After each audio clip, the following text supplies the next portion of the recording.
gracias, amigos y amigas. Gracias por estar ahí en este programa Las Verdades del Barquero en Clave Canaria de Canal 4 Televisión Telde. Estamos hablando hoy en términos monográficos de novedades laborales y de seguridad social para que todos ustedes, a los que les pueda afectar y a los que no, a los que tengan avidez por conocer nuevas cosas, pues sepan y conozcan cuáles son las modificaciones, las novaciones que se han producido en el último trimestre del año 2019. Ya la semana pasada el inspector de Trabajo y de Seguridad Social, don Juan de Dios Fernández Lupiáñez, les explicó a ustedes en más profundidad casi todas estas cosas, pero que no se quedaron, algunas de ellas se quedaron en el tintero porque no dio tiempo a explicarlas. Lo que estoy haciendo yo hoy es precisamente eso, explicar poco a poco cuáles son todos esos cambios que se están produciendo en nuestra legislación laboral para que todos ustedes, que son muchos los que nos escuchan y nos ven, trabajadores y trabajadoras, pensionistas, parados o incapacitados, conozcan cuáles son ese tipo de modificaciones. Ahora vamos a hablar también de un tema muy, muy importante: registro salarial en las empresas de más de 50 trabajadores. Y ustedes dirán, bueno, ¿y qué es esto del registro salarial? ¿No tenemos ya las nóminas? Sí, claro que las tenemos. Pero no tiene nada que ver lo que les voy a explicar con las nóminas. Las empresas de más de 50 trabajadores tienen que realizar un registro salarial estableciendo los valores medios de los salarios, de los complementos salariales y de los complementos extrasalariales. Y ello se tiene que hacer por sexo, hombres y mujeres, en todas las empresas de más de 50 trabajadores. Y si por casualidad, como consecuencia de ese registro salarial, se observase una diferencia de más del 25% entre las retribuciones entre hombres y mujeres, las empresas deben de demostrarle al inspector de trabajo que audite esa empresa que ello no se corresponde con ningún tipo de discriminación por razón de sexo. A ver si yo me sé explicar dentro de mis limitadas condiciones expresativas. Esto se hace para poder tratar de evitar, como saben ustedes, en España sigue existiendo mucha discriminación en todos los ámbitos, pero sobre todo en los ámbitos laborales entre hombres y mujeres. A igual trabajo, igual remuneración. No es lógico que un señor que haga un trabajo de camarero cobre más que una señora que igual camarera que él, porque lo puede hacer por diferentes razones, porque a lo mejor ese camarero pues habla idiomas, porque a lo mejor ese camarero lleva mucha experiencia y en definitiva el empresario de forma voluntaria pues remunera más a ese trabajador que a la trabajadora, o viceversa. O una camarera en que el empresario, como consecuencia de sus magníficas condiciones laborales, retribuye o remunera más a esa camarera que a ese camarero. Pero cuando esas modificaciones, cuando esas diferencias salariales se producen en más de un 25% de la masa salarial, ese empresario de más de 50 trabajadores, tiene que explicarle y demostrar al inspector de trabajo que esa desviación en cuanto a ese aumento o diferenciación del 25% no se produce por razones, repito, de discriminación salarial. Y esto es muy importante y ténganlo en cuenta porque es una novedad. Los empresarios nunca habían tenido que hacer este tipo de cuestiones, lo mismo que pasa ahora con el registro de jornada que les expliqué en la primera parte, al inicio de la primera parte de mi programa, para que sepan ustedes que, os recuerden que a partir del 12 de mayo todas las empresas de nuestro país van a tener que llevar a cabo registros de horario o de jornada de todos los trabajadores. Pero ahora estamos hablando, repito, de registros salariales. Las empresas, insisto, de más de 50 trabajadores tienen que llevar un registro salarial donde se recojan los valores medios de los salarios, de los complementos y de los complementos extrasalariales, para que se distribuya por sexo esas diferencias salariales y, repito, si existiese una diferencia de más del 25% entre retribución de hombres y mujeres, el empresario se va a ver obligado a explicar a la Inspección de Trabajo por qué se produce esa variación o esa desviación o incremento de unos a otros. Repito que hay que sacar los valores medios de los salarios disgregados o segregados por sexos y si hay diferencias o no, que no sean siempre, vuelvo a repetir, por razón de sexo. También, y esto es un tema muy importante, los trabajadores pueden adaptar su jornada, la duración y la distribución de la jornada, en definitiva la ordenación del tiempo de trabajo e incluso la modalidad en que se trabaja, presencial o pasar a teletrabajo, con el objeto de hacer efectivo el derecho a la conciliación de la vida laboral y familiar. Pero vamos a ver quiénes pueden solicitarlo y qué requisitos se exigen. Me van a permitir ustedes que lea porque realmente no recuerdo bien exactamente cuáles son los requisitos. Dice la norma que se modifica esa posibilidad por razón de conciliación de la vida laboral y familiar. Las personas trabajadoras tienen derecho a solicitar para poder conciliar la adaptación de la duración y distribución de la jornada, como hasta ahora, pero además ahora podrán solicitar por esta razón la ordenación del tiempo de trabajo y la forma de su prestación, incluida la prestación de su trabajo a distancia, teletrabajo. Se impone un criterio de razonabilidad y proporcionalidad de la adaptación en relación a las necesidades del trabajador y de la empresa. En caso de que tales adaptaciones se soliciten para el cuidado de hijos, por ejemplo, el derecho persiste hasta que el hijo tenga 12 años. La forma de organizar el disfrute de este derecho se desarrollará en la negociación colectiva, a través de los convenios colectivos, que saben ustedes la importancia que tienen nuestro derecho del trabajo, porque son normas jurídicas de aplicación directa, es la primera norma jurídica que se aplica, porque mejoran las condiciones de los derechos mínimos necesarios de las normas estatales y por tanto es lo primero que se aplica, es una norma jurídica como otra cualquiera y es lo primero que hay que mirar ante aplicar o de expresar cualquier tipo de opinión. En caso de que no haya previsión al respecto en la negociación colectiva, el trabajador y el empresario negociarán y acordarán en su caso el ejercicio de este derecho durante un periodo de 30 días. Si el empresario deniega el ejercicio de este derecho, cosa que tendrá que hacer por escrito, deberá justificar las razones objetivas que fundamentan su decisión para denegar ese derecho. La concreción horaria de las adaptaciones y reducciones de la jornada le corresponde al trabajador, aunque los convenios colectivos podrán establecer criterios para que haya una ponderación entre los derechos de conciliación y la organización de la empresa, y las discrepancias se resolverán judicialmente a través de un procedimiento específico. Ojo al tema porque las personas que nos estén viendo y escuchando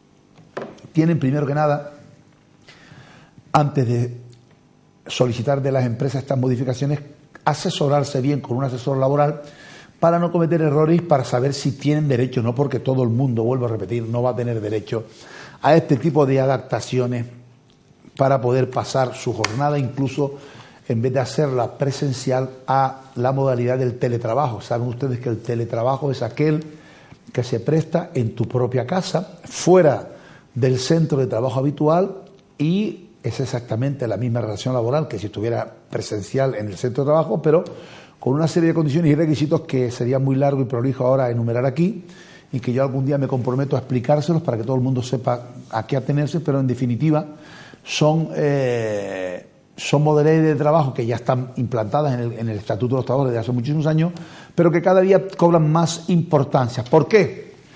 Porque de lo que se trata, nuestro país cada vez está en la senda, igual que los países europeos, de tratar de considerar cada vez más la vida laboral y familiar, y entonces no es lo mismo, por ejemplo, imagínense ustedes, por ejemplo, una señora que da a luz a un niño, o un padre que ha sido padre de una criatura y tiene, por razones, por ejemplo, de enfermedad de ese niño, independientemente de que pueda tener permisos para no ir a trabajar, imagínense ustedes que puede realizar su trabajo desde su casa y no tener que acudir a su trabajo y cuidar a su propio hijo. No me dirán que eso no es un avance, evidentemente. Evitamos una baja del trabajador, una falta de asistencia a su puesto de trabajo, porque el trabajo lo va a realizar desde su propia casa. Y eso es posible en múltiples profesiones u oficios, que puede realizarse el trabajo perfectamente desde la casa, por supuesto, mediante los controles oportunos por parte del empresario, como no podía hacer menos, porque es el que sigue teniendo la dirección de la actividad laboral, el poder de dirección, y por tanto lo único que sería es modificar el sitio o el lugar de la prestación del trabajo. Pero vuelvo a repetir, me comprometo en cualquier de los programas que yo llevo a cabo aquí en esta televisión para explicarles algún día cómo se puede producir la prestación del servicio a través del teletrabajo. También comunicarles a ustedes que a partir de ahora los permisos de paternidad y maternidad, que hasta ahora se llamaban así, a partir de ahora se van a llamar periodos de suspensión por nacimiento de hijos. Ya no se va a llamar permiso de paternidad o permiso de maternidad, sino periodos de suspensión del contrato de trabajo por nacimiento de hijos. Con las mismas condiciones, pero cambia, es el mismo perro, pero con distinto collar, para entenderlo en terminología vulgar. Es el permiso de paternidad y el de maternidad, que ahora se llama, vuelvo a repetir, periodo de suspensión por nacimiento de hijos. También hay otro tema que les puede a ustedes afectar, a muchos de los que nos ven y nos escuchan. Se trata de el subsidio de desempleo para mayores trabajadores o trabajadoras de 52 años. Ustedes saben que este derecho ya estuvo vigente durante muchos años en nuestra legislación laboral, pero el Partido Popular lo aumentó a los 55 años, en vez de los 52 a los 55. Pues ahora el Partido Socialista Obrero Español ha vuelto a reducirlo a los 52 años. Por supuesto que van a tener derecho a ello los que reúnan los requisitos que establece la norma. En definitiva, saben ustedes que tienen que carecer de renta por un importe no superior al 75% del salario mínimo interprofesional anual. Saben también que esas personas, ahora mismo, por ejemplo, la innovación es que aunque no tengan cargas familiares, lo pueden pedir también. Saben que tienen que presentar todos los años un certificado de las rentas que perciben. Vuelvo a repetir, siempre que no superen, vuelvo a repetir, el 75% del salario mínimo interprofesional. Pero que sepan ustedes que los mayores de 52 años vuelven a tener ese derecho de cobrar el subsidio, no la prestación. La prestación, saben ustedes, que la cobran aquellos trabajadores que trabajen como mínimo un año de relación laboral para tener derecho a 4 meses de paro, y que luego se va aumentando cada 6 meses de trabajo, se va aumentando en 2 meses de duración del paro hasta llegar a la duración máxima de 24 meses. Estamos hablando del paro, lo que conocemos todos por paro o prestación por desempleo, y para ello hay que haber cotizado como mínimo 6 años, como máximo 6 años, ¿vale? Si usted tiene 6 años cotizado, va a tener derecho a cobrar el paro durante 2 años. Pero el subsidio es aquella prestación que se cobra una vez que se ha agotado el paro o el desempleo, para que ustedes nos entiendan. Y tiene una duración limitada en el tiempo, dependiendo de las características que tengan los trabajadores, y en definitiva el Estado, a cargo de la Tesorería General de la Sociedad, va a cotizar durante esos periodos por esos trabajadores o trabajadoras para jubilación, o sea que no se va a ver reducida su cotización a la jubilación mientras que estén en la situación tanto de paro involuntario y subsidiado, como durante la prestación del subsidio por desempleo, que no es lo mismo que la prestación por desempleo, no se confundan, ¿vale? Pero que sepan todos, y repito, que aquellos trabajadores de mayores de 52 años tienen de nuevo derecho a desempleo. Después también hay una norma, una cosa muy interesante, y es la subvención a las empresas por la contratación de trabajadores mayores en desempleo. Y déjenme ustedes que busque aquí, porque es muy importante que sepan las subvenciones que tienen las empresas, vuelvo a repetir, que contraten a estos trabajadores que estén inscritos en las oficinas de empleo durante un tiempo determinado. Aquí lo tenemos. El artículo 8 de este Real Decreto dice que los empleadores que contraten con carácter indefinido a trabajadores desempleadas inscritas en las oficinas de empleo al menos 12 meses en los 18 meses anteriores a la contratación tendrán derecho, desde la fecha de celebración del contrato, a una subvención o bonificación mensual de la cuota empresarial a la Seguridad Social por importe de 108 euros mensuales, 108 euros con 33 euros mensuales, o 1.300 euros al año. Además, si esos contratos con mujeres desempleadas inscritas en la oficina de empleo durante los 12 meses dentro de un periodo de 18 inmediatamente anteriores a la contratación, van a tener derecho a 1.500, o sea, más dinero todavía. Si los trabajadores eran 1.300, las mujeres van a tener derecho a 1.500 euros año durante 3 años, o sea, 4.500 euros en esa contratación durante los años, que no está mal. No es lo mismo, ahora les explicaré en qué consiste este tipo de beneficios, porque es muy importante. Durante 3 años, os repito, va a recibir una subvención en los casos de los hombres de 1.300 euros al año y en el caso de las mujeres 1.300. Y además, si el contrato se formaliza a tiempo parcial, pues se tendrá derecho a la proporcionalidad, valga la redundancia, en cuanto al número de horas establecidas en ese contrato. Pero tiene una peculiaridad, como siempre, nadie da duros a pesetas. Para poder tener derecho a esa subvención, las empresas tienen que mantener el empleo del trabajador contratado al menos durante 3 años, desde el inicio de la fecha de la relación laboral. O sea que lo tienen que mantener durante 3 años como mínimo. También hay otra novedad muy importante, y es la subvención a los contratos fijos de trabajo discontinuos si los empresarios alargan el periodo de trabajo de estos trabajadores durante los meses de febrero, marzo y de noviembre de cada año, en el que el Estado les va a subvencionar el 50%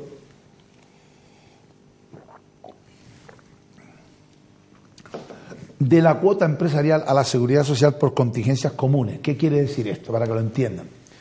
Imagínense que usted tiene un contrato fijo de carácter discontinuo y que usted trabaja, por ejemplo, de julio de cada año a febrero de cada año. Mejor dicho, hasta enero de cada año. Bueno, pues si su empresa le aumenta el contrato hasta el mes de febrero, en ese mes de febrero la seguridad social le va a costar el 50% menos. Y si lo amplía hasta el mes de marzo, ese 50%. Y si es en noviembre, porque muchos trabajadores terminan en el mes de octubre, pues también van a percibir o van a recibir la subvención del 50% de la cuota empresarial a la seguridad social durante ese mes, que alargan la vida de los contratos fijos de carácter discontinuo. Saben ustedes que lo he dicho aquí, el contrato idóneo y el contrato legal que se debe de hacer en el sector de hostelería de nuestra comunidad autónoma canaria, en que la temporada de trabajo, saben ustedes que empiezan sobre el mes de noviembre y diciembre y termina el mes de febrero, marzo o abril, es este tipo de contratos de carácter fijo, de carácter discontinuo, pero no los contratos eventuales por circunstancias de la producción, que repito, son todos declarados nulos en fraude de ley, y que luego las empresas se ven obligadas a indemnizar a estos trabajadores porque son formalizados el 99,99% de ellos en nulidad por fraude de ley del artículo 15 del Estatuto de los Trabajadores y del artículo 6.4 del Código Civil. Por lo tanto, eviten contratar los empresarios que nos estén escuchando del sector de hostelería, eviten contratar trabajadores eventuales por circunstancias de la producción, porque vuelvo a repetir, esos contratos devienen en nulidad en el 99,99%. También hay que hablar del importe mínimo de la pensión de la incapacidad permanente total. ¿De acuerdo? Porque esto también es otro tema muy, muy importante. Se reconoce ahora no sé, les voy a ver si les puedo dar el importe. Aquí está. Para el año 2019, las cuantías mínimas de las pensiones de incapacidad permanente total derivada de enfermedad común para menores de 60 años en la moneda contributiva del sistema nacional se fijan en estos importes. Con cónyuge a cargo, 6.991,60 euros al año. Con cónyuge no a cargo, 6.930 euros al año. No es mucho el aumento, pero sí es un aumento considerable, repito, para aquellos trabajadores que tengan reconocida una incapacidad permanente total derivada de enfermedad común, no de accidente de trabajo. Otro tema que inundan las consultas a nuestro despacho profesional es los temas de acoso laboral. Y inundan nuestro despacho porque, por desgracia, en muchas empresas se practica este tipo de acción ilícita. No es una cuestión generalizada, pero que, por desgracia, los empresarios, a veces para tratar de aburrir a los trabajadores, los empresarios y los compañeros de trabajo, porque también saben ustedes que el acoso laboral se puede producir de forma vertical, de empresario a trabajador, o de forma horizontal, de compañero a compañera, o a compañero, o de compañera a compañero, o viceversa. Y es un tema muy peligroso, no solo por la repercusiones que tiene en la salud de los trabajadores, sino por las repercusiones de todo tipo que tiene en las empresas. Porque actúa la inspección de trabajo, puede conllevar sanciones muy fuertes, porque el trabajador puede terminar pidiendo la extinción de su propio contrato de trabajo, con lo cual la empresa, sin quererlo ni desearlo, se ve obligada a indemnizarlo, porque trae diversos traumas de tipo relacional en las empresas y, por tanto, hay que evitar por todos los medios no digo ya el acoso sexual, que todavía es mucho más grave, y que también, por supuesto, hay que denunciarlo cuando se produce sin miedo o temor de tipo alguno, porque tenemos que acabar entre todos con estos depravadores sexuales, que los hay, vuelvo a repetir, no solo vertical de empresario a trabajador o trabajadora, sino también horizontal de compañero a compañero o compañera a compañero. Y por lo tanto, hay que tratar entre todos de erradicar este tipo de prácticas ilícitas que tanto daño y tantos problemas están ocasionando en las relaciones laborales. Créanme que es un problema gravísimo, que genera una serie de situaciones muy, muy desagradables, que terminan casi todas ellas en los juzgados de lo social y que terminan con fuertes condenas por parte de los jueces de lo social, y además con fuertes sanciones posteriormente de la Inspección de Trabajo y Seguridad Social, porque ustedes se podrán imaginar, cuando un trabajador acusa a una empresa de acoso laboral o de acoso sexual, si esa sentencia deviene en firme, se hace firme, ese trabajador normalmente lo que hace luego es irse a la Inspección de Trabajo, y la Inspección de Trabajo, con una sentencia firme, ya me dirán ustedes, algo que el juez ha dado como probado, los palos son gordísimos y no ha lugar a ello. ¿Para qué? No nos compliquemos las cosas.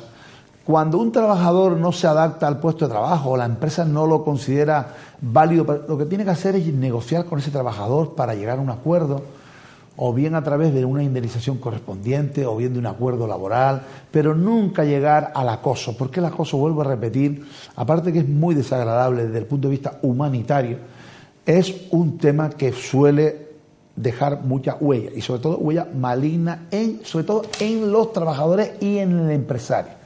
Ninguno de los dos gana, pero evidentemente quien menos gana es el empresario, porque el empresario, si se demuestra, vuelvo a repetir, porque después también hay que tener en cuenta que hay muchas denuncias falsas y hay muchos trabajadores que una simple llamada de atención en mala forma ya consideran que hay acoso, o que hay acoso sexual, o que hay acoso laboral. No se confundan. Para que exista un acoso laboral, tiene que producirse una conducta de forma reiterada, destinada a destruir la personalidad y la autoestima del trabajador en un tiempo mínimo durante al menos 6 meses, conducta reiterada, repito, y ahora veremos cómo se producen ese tipo de conductas, pero no todo el mundo o todos los trabajadores piensan que por el empresario le llame la atención, a lo mejor de una forma porque está nervioso, porque no es su día bueno.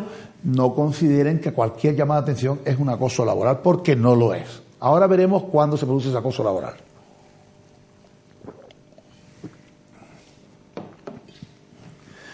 ¿Por qué fracasan tanto las denuncias o las demandas por acoso laboral?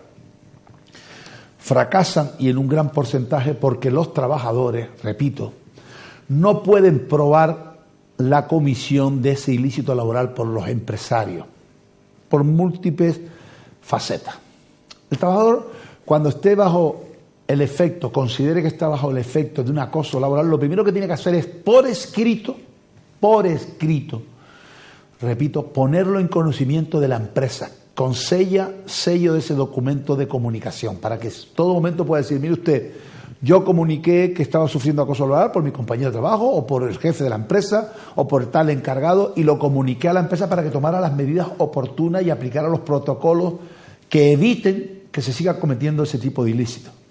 Por lo tanto, ya tenemos la primera prueba. Yo lo he comunicado a la empresa, y no lo he comunicado de forma ficticia, lo he comunicado porque lo estoy poniendo por escrito, y tengo que detallar en ese escrito de denuncia cuáles son las situaciones que el trabajador considera que son de acoso laboral o de acoso sexual.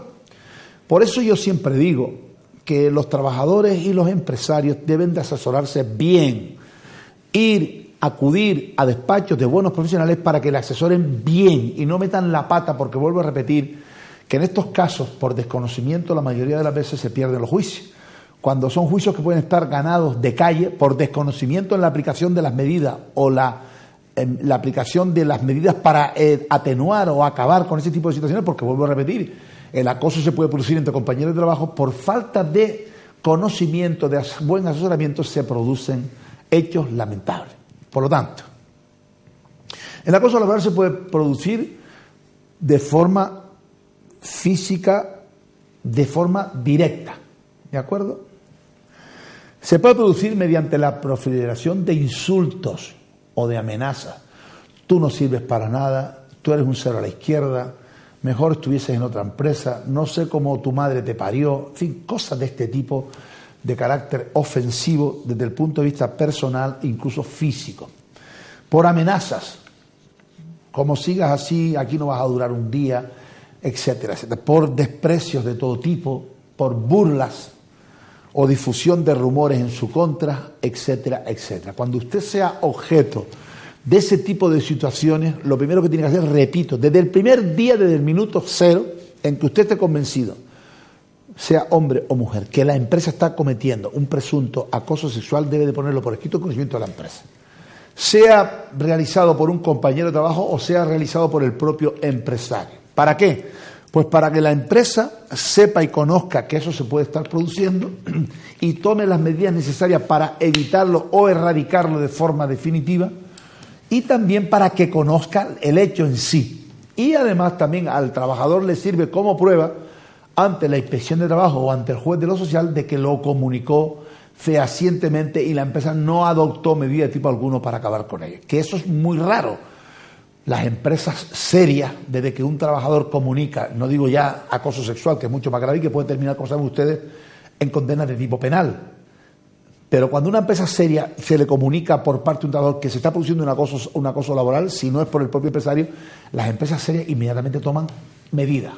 Nos consultan a nosotros, los asesores, y nosotros les decimos las medidas que hay que tomar para acabar de forma radical e inmediata con ese acoso laboral. Porque cuando es un acoso laboral de carácter horizontal entre compañeros de trabajo, hay que tomar medidas de carácter inmediato para que no se produzca esa cosa, porque si no el empresario va a ser también condenado por esa cosa. Ahora bien, si el empresario toma todas las medidas necesarias para que no se produzca y se sigue produciendo, a quien condenarían en todo caso sería el trabajador, que pudiera dar con sus huesitos en la calle de la empresa, porque es una sanción muy grave en todos los convenios colectivos del mundo mundial, ¿vale? Por lo tanto, ojo al tema, el empresario tiene que tomar medidas y el trabajador abstenerse de realizar todo tipo de acoso, bien sea laboral o sexual, porque puede dar con sus huesitos en la calle sin derecho a indemnización de tipo alguno, aparte del reproche moral y social que sufre un depredador laboral, porque hay gente que son muy malas, ustedes lo saben exactamente igual que yo.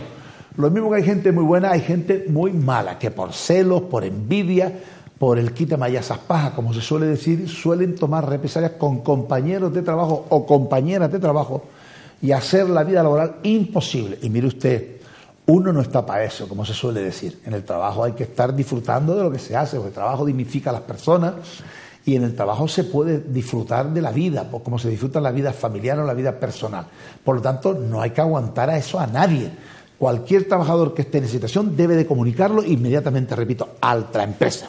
Y si la empresa no toma las medidas oportunas, una vez que usted se lo ha comunicado por escrito, nos queda la Inspección de Trabajo y Seguridad Social. Y después nos quedan los juzgados de lo social de Las Palmas o de cualquier partido judicial, ¿vale? Para que pongan fin a esa situación, vuelvo a repetir, que es execrable, que no tiene por qué aguantarla nadie, porque nadie tiene por qué aguantar vejaciones, ni insultos, ni burlas de nadie, porque todos los seres humanos tienen derecho a su defensa. Y si no, que me lo digan a mí. Por lo tanto, vuelvo a repetir, no tiene usted por qué aceptar ni soportar ese tipo de vejaciones, sean de carácter laboral o sean de carácter sexual. ¿Por qué confundimos el acoso sobre decisiones del poder empresarial del empresario? Porque, le vuelvo a repetir, los trabajadores a veces no saben distinguir qué es una broma o qué es algo hecho intencionadamente como acoso. A lo mejor el empresario le da una broma y el trabajador está enfadado o cree que aquello no fue una broma y ya considera que se está produciendo o bien acoso laboral o bien acoso sexual. Y no es así. Hay que tener mucho cuidado, vuelvo a repetir, cuando se habla de acoso laboral o de acoso sexual. Estamos hablando, por supuesto, en las relaciones laborales. Por ejemplo, otra forma de acoso se produce cuando el empresario no le da trabajo al trabajador o a la trabajadora, o cuando le da mucho trabajo, excesiva carga de trabajo, para atropellarla, para hundirla, para dejarla de forma indirecta. También se produce cuando le dan tareas que no tienen sentido de tipo alguno, o cuando le dan tareas que están muy por debajo de su cualificación profesional. Imagínense ustedes un oficial primero administrativo que el empresario de buenas a primeras le da para que archive facturas, por ejemplo, que no son tareas propias de ese oficial primero administrativo. O imagínense ustedes que estamos ante un asesor laboral, un graduado social, que el empresario lo pone a limpiar el baño, si lo hacía, ¿no? Oye, vete y limpia tú el baño, o a cosas por el estilo. Por lo tanto, tenemos que tener en cuenta muy bien cuáles son las órdenes que nos dan nuestros empresarios y cuál es lo que separa la frontera del poder de dirección y del acoso laboral o del acoso sexual. Por ejemplo, también cuando el empresario, en represalia por ejemplo, por tu actividad sindical o por tu actividad reivindicativa, te aísla físicamente y te pone en uno de los despachos más aislados del centro de trabajo. O, por ejemplo, que no te aísla también comunicativamente, no te deja tener noticias o te pone aisladamente y no tienes noticias de nada de lo que pasa en la empresa. O, por ejemplo, ponerla a trabajar en otra sala de la que estaba trabajando, o no dirigirse a él o a ella en las relaciones laborales de trabajo, o no informarle, por ejemplo, de las reuniones que se van a producir, etcétera, etcétera, etcétera, etcétera. Esas son conductas que entran dentro de lo que se conoce como acoso laboral. ¿Y por qué fracasan? Que es lo que al principio les dije. ¿Por qué fracasan tanto las denuncias por acoso laboral? Porque cuando se interpone la demanda, los trabajadores o no se han asesorado bien, o el asesor que lo ha asesorado es un batata, como solemos decir los canarios, o una batata, y por lo tanto no sabe lo que tiene entre manos. Y como el trabajador llega al despacho enfadado y diciéndole, porque ayer el empresario me gritó ya cree que está ante un acoso laboral. Y vuelvo a repetir que hay que saber muy bien distinguir entre los órdenes dentro del poder de dirección del empresario y aquellas otras órdenes o acciones que buscan precisamente el acoso laboral y que conducen a ello, como les acabo de decir, agresiones de forma física directa, insultos, amenazas, desprecios, burlas o difusión de rumores en contra del trabajador, o por ejemplo no darle trabajo, o darle mucho trabajo, sobrecarga de trabajo, o darle trabajo sin sentido alguno, o darle trabajo que no tiene nada que ver con su cualificación profesional, aislarlo o aislarla física o comunicativamente, ponerla en otra sala a trabajar, no dirigirse a esa persona, no informarle de reuniones, etcétera, etcétera, etcétera. Y ahí es donde está la frontera entre lo que es el acoso y lo que es el poder de dirección. Y por lo tanto, como siempre digo, lo primero que hay que hacer es asesorarse muy bien.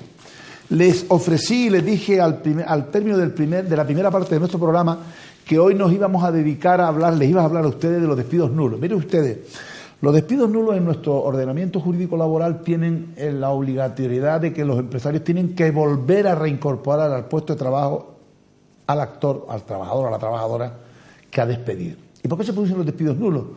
Pues miren ustedes, por ejemplo, porque se vulnere la garantía de indemnidad. Y ustedes me dirán, ¿y eso qué es? Pues eso es ni más ni menos que el empresario tome represalia contra un trabajador porque éste le haya reclamado unos salarios, unas vacaciones, o le haya pedido por escrito que le respete sus condiciones de trabajo, etcétera, etcétera. Y el empresario reacciona de forma directa contra ese trabajador, represaliándolo por haberle solicitado o pedido una reclamación o porque haya puesto un escrito a la empresa para que le reconozca un determinado derecho, etcétera, etcétera. Sepan que ese tipo de despidos son declarados nulos si se demuestra la vulneración de ese derecho fundamental a la garantía de indemnidad, o también, por ejemplo, cuando se despide a una trabajadora en que está en situación de embarazo. O, por ejemplo, cuando se despide a un trabajador o a una trabajadora que haya sido padre durante los 9 meses siguientes, por supuesto, sin cometer ningún tipo de ilícito.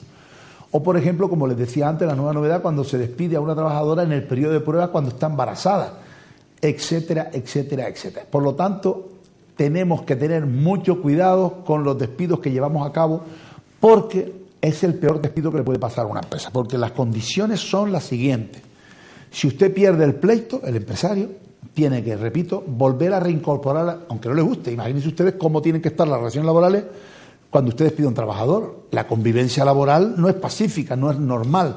Y por lo tanto, el choque de trenes se vuelve a producir durante 5 o 6 meses más tarde. Pero el empresario además tiene que pagarle todos los salarios que le ha dejado de pagar durante la sustanciación del procedimiento.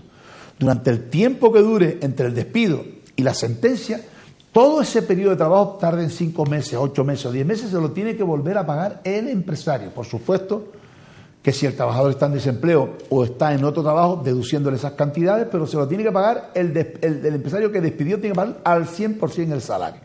¿De acuerdo? Por lo tanto, fíjense ustedes la condena que eso conlleva. Pero además, lo más problemático de todos estos tipos de temas es que tiene que reincorporarlo, le guste o no le guste al empresario. Y si no lo reincorpora, sin causa legal alguna, tiene que, aunque el trabajador esté en su casa, el letrado de la Administración de Justicia, pasando certificaciones que va a tener que pagar ese empresario. Porque si no las paga, ya saben ustedes lo que pasa cuando uno no paga las deudas judiciales, que te embargan el vehículo, la casa, las cuentas corrientes, las acciones, todo lo que tengas a tu nombre te lo embargan. Todo lo que tengas a tu nombre. No vas a poder tener nada a tu nombre porque cualquier bien que tengas a tu nombre, a través del punto neutro judicial, se enteran de cualquier bien que tú tengas porque está a tu nombre. Un vehículo, una moto, una vivienda, un chalet, un apartamento, acciones o cualquier acciones en una sociedad, en fin, lo que usted tenga. Cuentas corrientes, cuentas de ahorro, le van a embargar, vuelvo a repetir, los bienes que usted tenga para satisfacer a ese empleado que usted ha despedido de forma nula. Por lo tanto, eviten, asesórense, cuando tengan que despedir a un trabajador, que no sea nunca una persona embarazada. Ojo, no he dicho siempre y cuando que el trabajador o la trabajadora, embarazada o no, no cometa algún ilícito, porque si comete un ilícito o la causa del despido es lícita y legal, no va a haber ningún problema. Por ejemplo, un señor que tenga término de un contrato de trabajo que sea lícito, que no sea en fraude de ley. Pero si es lícito, aunque el trabajador esté embarazado, usted le comunica el cese por término de contrato y no pasa absolutamente nada. O que el trabajador haya pedido la baja voluntaria. Usted tiene, esas son formas de definición del contrato de trabajo lícita, del artículo 49 del Estatuto de los Trabajadores. Pero cuando usted no tiene causa lícita y despide en estas situaciones, repito, en que está la persona embarazada o que incluso después de dar a luz en los 9 meses siguientes, sea hombre, padre o madre, porque también los hombres después de ser padres tienen ese tipo de garantía.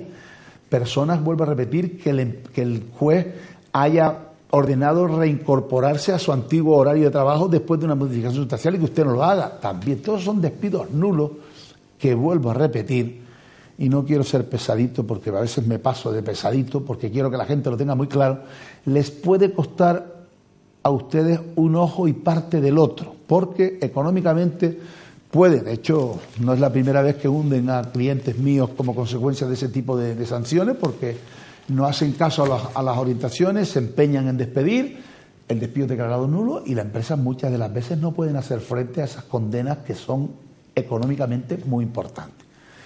Por lo tanto, lo que hay que hacer es, primero, asesorarse, no tomar decisiones por sí solo, hacerle caso al asesor que les esté llevando el tema y, vuelvo a repetir, no incurrir en ese tipo de conductas que a nada conducen y que, vuelvo a repetir, que siempre, siempre, siempre van a crear un conflicto gravísimo entre empresario y trabajador y además un malestar en toda la plantilla, porque ustedes saben una persona que ha sido despedida que tenga que volver a reincorporarse a su puesto de trabajo después de haber pasado un año con todos los problemas que ello conlleva. Y además porque eso no es gusto, no es un palo de buen gusto para nadie, porque, vuelvo a repetir, cuando la relación se rompe, recomponerla es lo deseable, pero a veces es muy difícil. Por lo tanto, les repito, queridos amigos y amigas empresarios, tengan mucho cuidado cuando se produzca un despido de este tipo, informarse bien, asesorarse bien de si lo pueden hacer con todas las garantías legales establecidas en las normas sustantivas y procesales correspondientes, porque si no, vuelvo a repetir, se pueden ustedes encontrar con desagradables sorpresas de todo tipo.